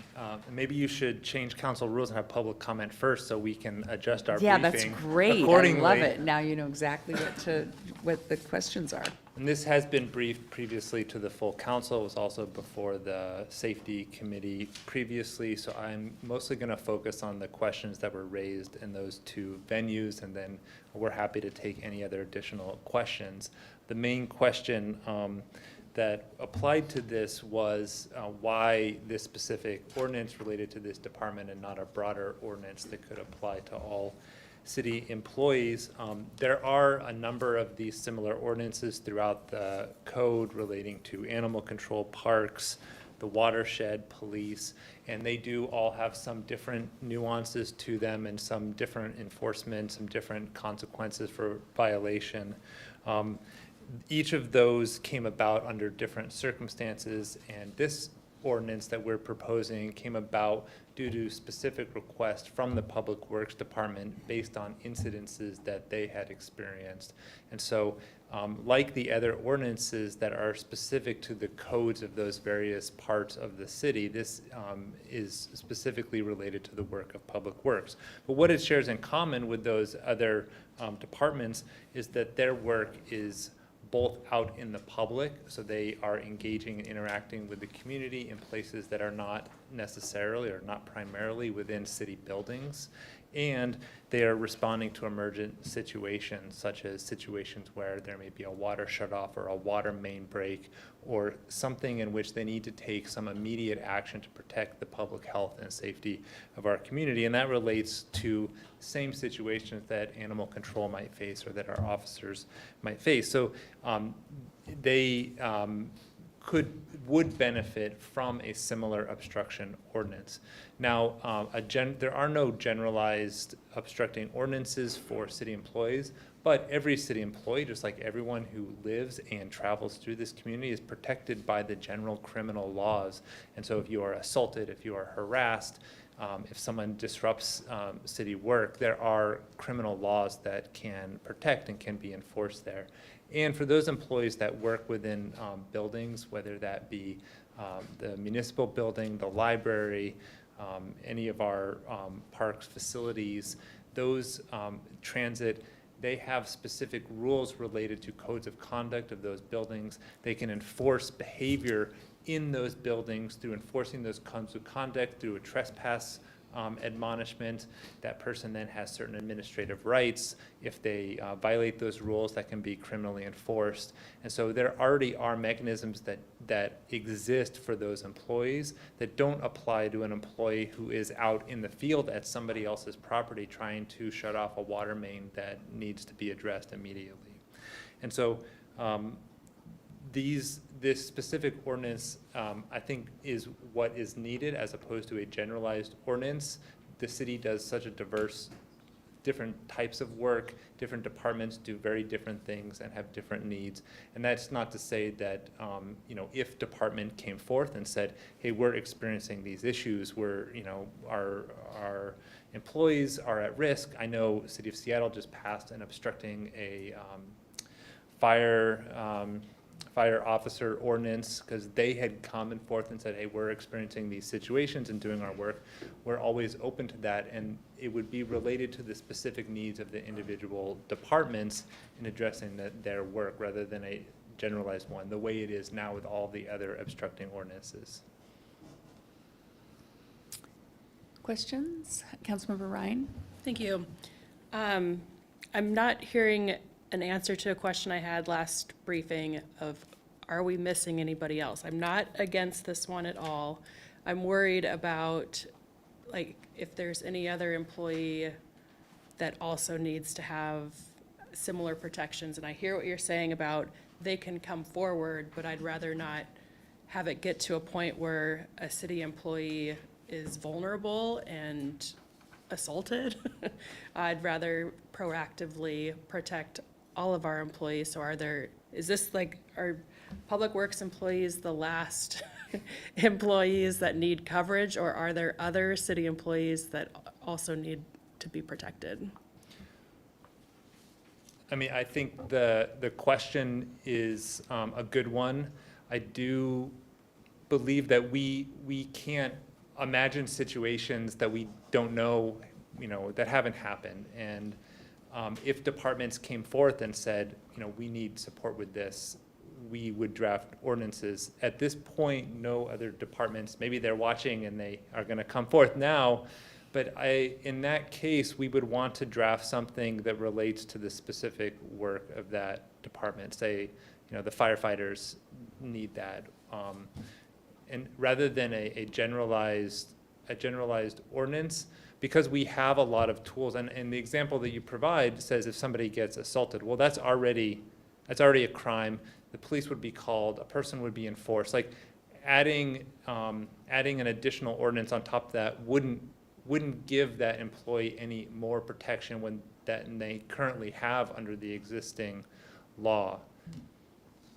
Okay, I should have probably used obstructed instead of assaulted, but I think as a sidebar, I've heard 2 instances tonight where a council analyst would have been very helpful to help us walk through what's before us and questions about similar cities that are doing things and what other folks have in the works and what's worked for them and what's not. And then also for the last week's extensive council meeting, there was a lot of analysis questions that would have been helpful to have a full-time analyst on our staff. So I just wanted to float that little idea balloon out there that I think it's time to start moving forward with a full-time staff analyst position. Thanks. Councilmember Zorlingo. One question and maybe one clarification. I have heard actually from a constituent questions about protection for firefighters. Do you feel like we are adequate in that protection now, as far as you know? I wouldn't be in the best position to answer that. I think that would be something for Chief DeMarco to advise, and it's certainly something that administration can ask and share or ask for feedback based on the ordinance in Seattle and see if that's something that would benefit those employees. Okay, yeah, especially because the implementation of that ordinance may teach us something in the real world of human interactions. In terms of a clarification, I was stepping in for Councilmember Schwab at that public safety meeting, and I asked Director Sass specifically about the use of this provision with respect to public works employees. And what I recall his clarification on that was that if the situation was not urgent, if the employee could de-escalate and back off and address this at another time, they would not be using this provision. It was meant to be used when they needed to be there. They needed to do public works, urgent work that was for safety of the system or safety of the public, and that was why they needed this extra measure. So it sounds like they do have a specific need in this case. This was tailored to that specific need, and yet they would not use it unless it came to be an absolute necessity. Yeah, and I think I said this at the initial briefing, but this ordinance is not a substitute to get around, somebody who may be exercising their remedies against the city or may have just a generalized complaint about, what is happening, that their water's being shut off or something that they have a dislike about the city, but isn't currently creating something where Public Works has to do that to meet an emergent need. And this is something that we confront regularly with police officers in how they use the obstructing ordinance. There is a fine line between someone who's just complaining about what's happening to them and someone who's actually obstructing an officer in the discharge of their duty. And so there's going to need to be some training involved. And this is also an ordinance that would then be enforced by police. So there would be a call from Public Works. They would say, I'm having a situation. And at that point, hopefully, they would have already de-escalated, made steps to de-escalate on the scene. They would have, this is really for that unique situation where that employee is at risk and cannot accomplish a critical job and can only do that by then calling in reinforcement by the police in order to accomplish that through the exercise of this legislative. Okay. Yeah, thank you. That's how I understood it. Thank you. Councilmember Vogely.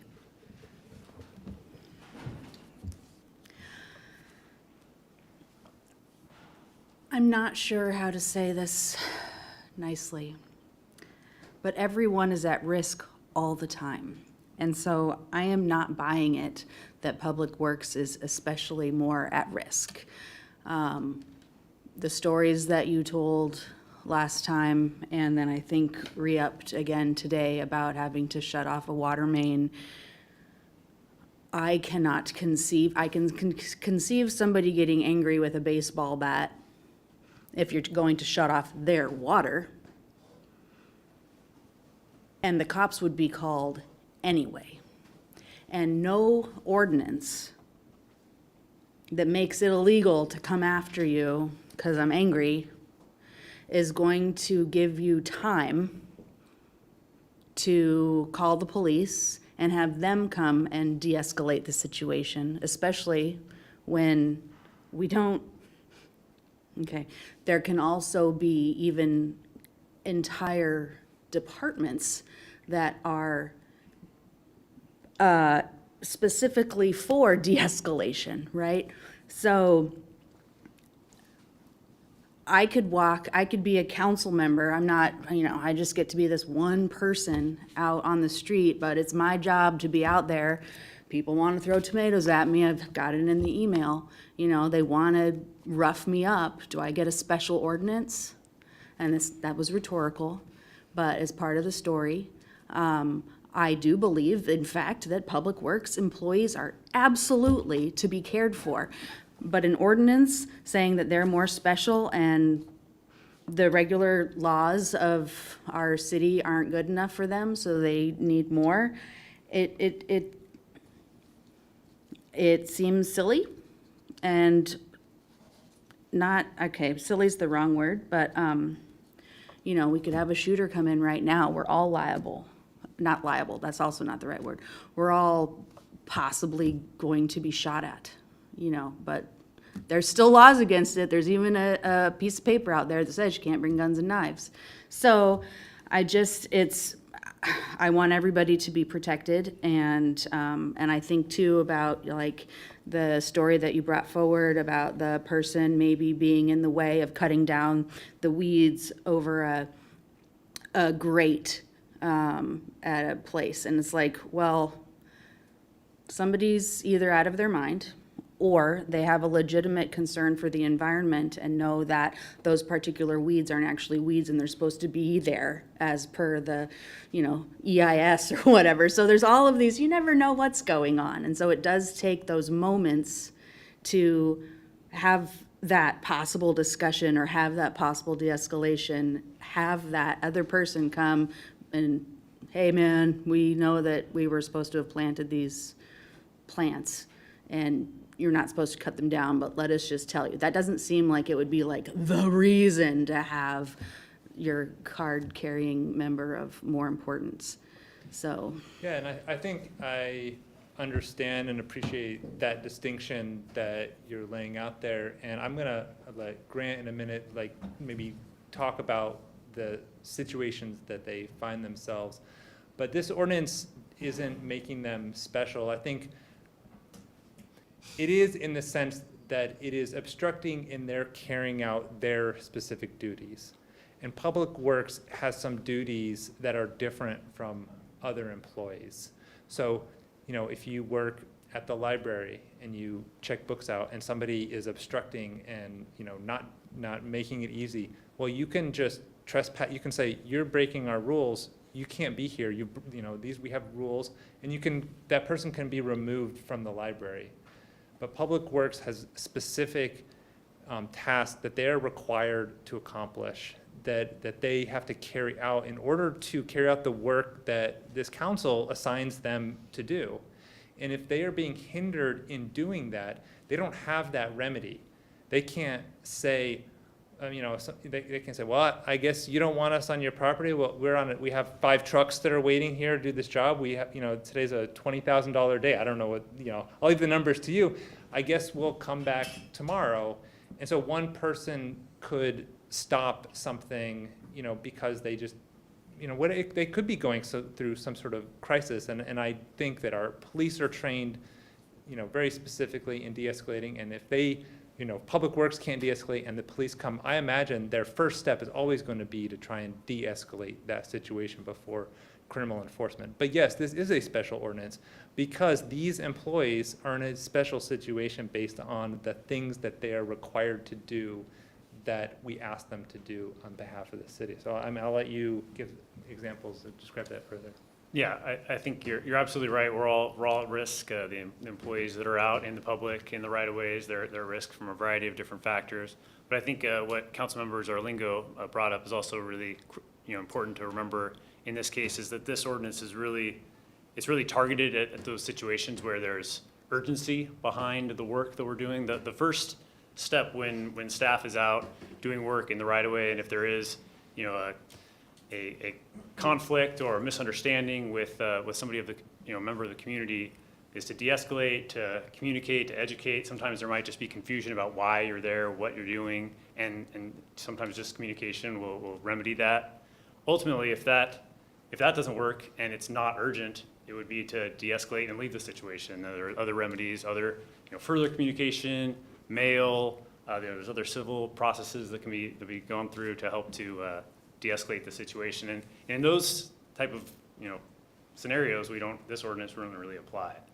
However, there are other situations where there really is urgency behind what staff is doing, whether it's a water main break, sewer spill, situations where there might be an obstruction or some type of material that's blocking a corridor, a travel corridor, or some of our other infrastructure.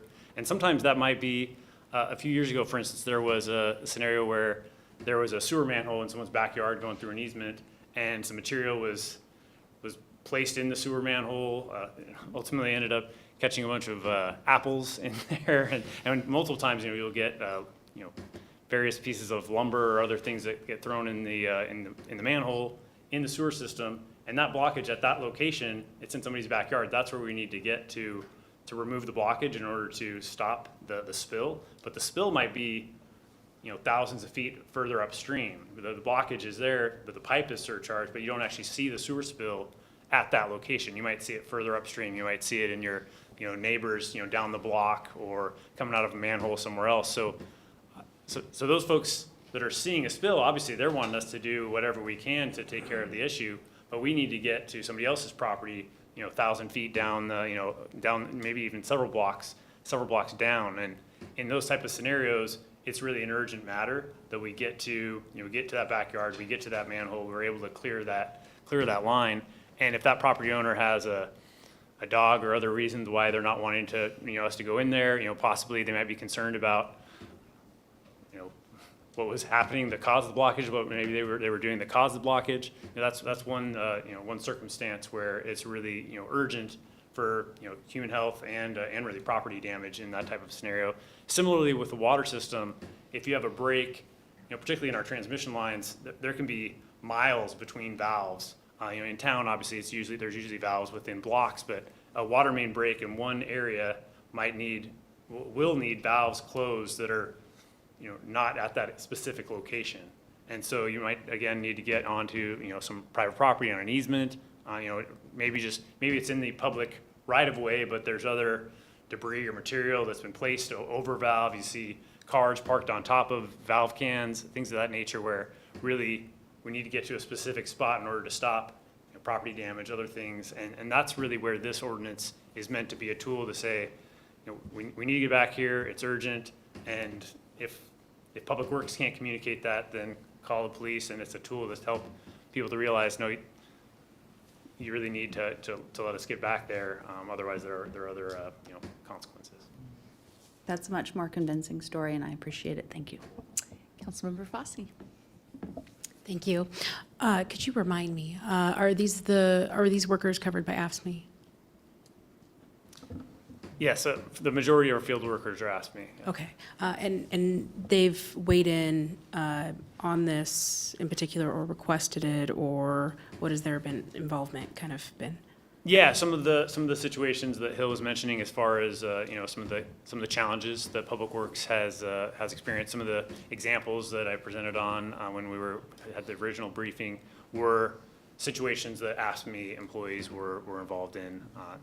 Like I say, that our field staff that are out there in the field every day, they're AFSCME employees, and they deal with a lot of customer contacts. Thank you. And do you know if they've advocated for any other particular roles to also be looked at with the same kind of vulnerabilities or similar, in addition? In terms of the Public Works AFSCME folks? Yeah. Well, this ordinance, of course, is specific to Public Works, and I think what Hill's trying to reiterate is that other situations, in another department or other specific workers, that legal is definitely open to looking at them, but it would need to be an ordinance that, again, would be specific, rather than amending this to cover multiple groups, that would need to be a separate ordinance. Yeah. I just didn't know if there was conversations that had happened where this came from with regards to, that stakeholdering process, and if they had other issue areas, or if this was really a pointed area where this solve was to address the main concerns with worker safety.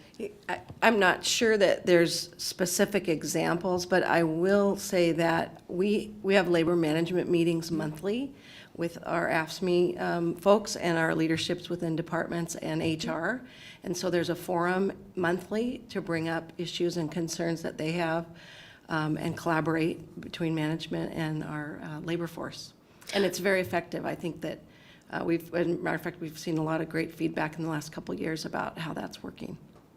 That's great. I was just trying to get to the point that Councilmember Ryan was speaking to, and just not amending and changing this, but if there was other additional ones, so that's all. Other questions or comments?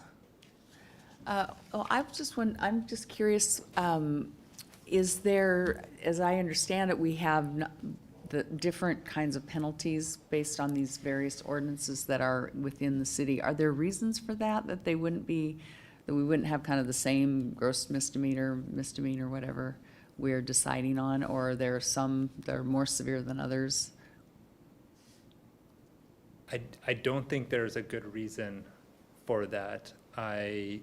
Based on some comments looked up, and it is true that the obstructing a park ranger is an infraction and not a criminal, enforceable criminally. Bob Leonard was here, and I asked him, I said, do you know why this happened? He goes, I think we changed that a couple years back for some reason. So I think as these come forth, there's a discussion with legal and the department, and they really ask, they tell us what their needs are and what tools would be beneficial for them, and then we craft ordinances or amend ordinances to address those specifically. But it is true that they are not all the same. There's no universality around the enforcement of them. Okay, so state law isn't telling us what we can do in this regard. No, in the review of state law, there's a similar ordinance for enforcing gambling laws. So, but in that situation, there's also gambling enforcement officers who are out in the field in these casinos. And then there's the generalized criminal obstruction, but they are unique to each of the various different functions that the state has. Yeah, these are all local to our local ordinance. There's no RCWs that are matching these. Okay, good to know. Any other questions or comments? Okay, seeing none, I guess we will see you back here on the 17th, as I recall. Thank you. Yes, we'll see you back here on the 17th. And with that, we come to the end of our agenda. Thank you. We have no further business, and we are now adjourned.